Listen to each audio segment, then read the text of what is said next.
Hello everybody, we are back with another cue card. So Steffi will be speaking for 2 minutes and I'll be giving up the review. So first I'll read out the cue card for you. Describe a time you made a promise to someone.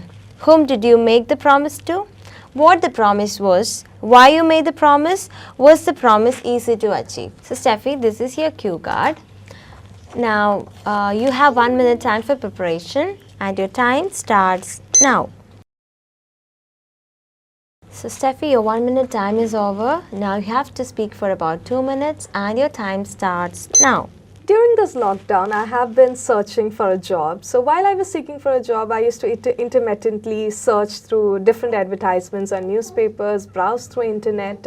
Finally, I was scrolling down through Facebook and I came across an advertisement that was basically for a job vacancy of a content writer.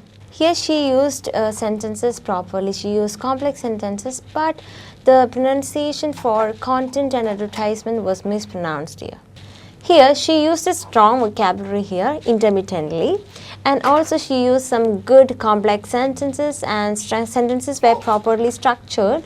However, she mispronounced two words here.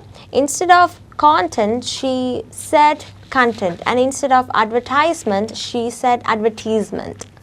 I applied through Facebook and I attended the interview and I was hired for this job. I had to shift to this location as it was 3 hours drive from my hometown. Here she repeatedly used the connector and, maybe because she was nervous, but it was a very good, well constructed sentences and also good description. My grandfather was really upset listening to this news. But as I'm a student, I have to also support my academics. I really needed this job to earn some money. I shifted to this location. She used a complex sentence here. It was appropriate enough and the vocabulary was also accurate enough, and she followed the criteria, grammatical range and accuracy. The day I joined the job, it was quite fine, but as days followed, I was really stressed. The work was really hectic and there was overload of work. Though days were kind of stressful, but definitely my grandfather, he used to insist my brother to do the video call all the time. So I used to FaceTime with him every day for more than an hour. So that was a bit relaxing for me. Here she described the question very clearly and briefly, and also she used a subordinate conjunction though to start a complex sentence. She was describing the workload with lexical resources such as hectic and overload. Additionally, she used some strong vocabularies here, such as instead of said, she used insisted, and instead of video call, she used FaceTime, which will definitely help her to gain more score in IELTS speaking. So my grandfather used to always keep asking me to come home.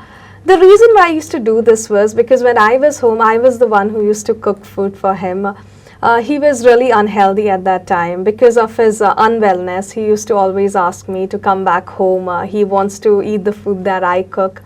Though there was a maid who used to help me, but still, he never used to like the food that she used to serve. After his constant pestering, I decided, finally I'll just make a promise to him that I'll meet him in the following week. She used a strong vocabulary pestering here. At the same time, she used following instead of the word next. And it was a very beautifully constructed mixture of complex and common sentences, and it was wonderfully made. After a few days, I had promised him. Unfortunately, my grandfather passed away. That was quite disheartening for me. It was such a saddening moment for me because I made a promise to my grandfather that I would definitely come to meet him, and it didn't happen. The promise was definitely easy to achieve. I did visit him on the day I promised him, but the thing was that he was all ready to leave to his abode. So that was a promise that I made to someone very close and dear to me. So that was a pretty good conclusion. So her voice modulation was really good. She used proper intonation, her stress to the words were really accurate and good pronunciation.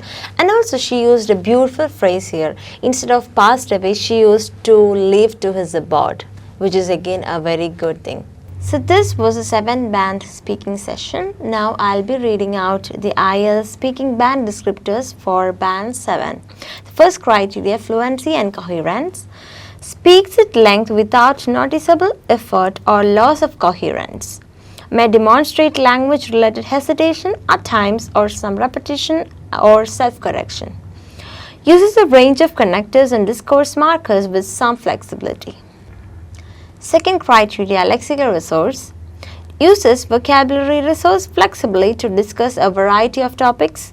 Uses some less common and idiomatic vocabulary and shows some awareness of style and collocation with some inappropriate choices.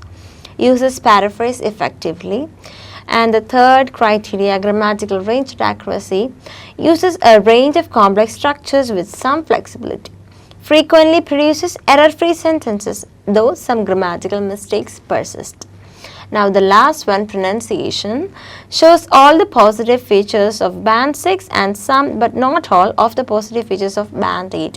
Thank you so much. I hope this cue card really helped you to generate some ideas on this topic. We'll be back with another video and with another IELTS cue card.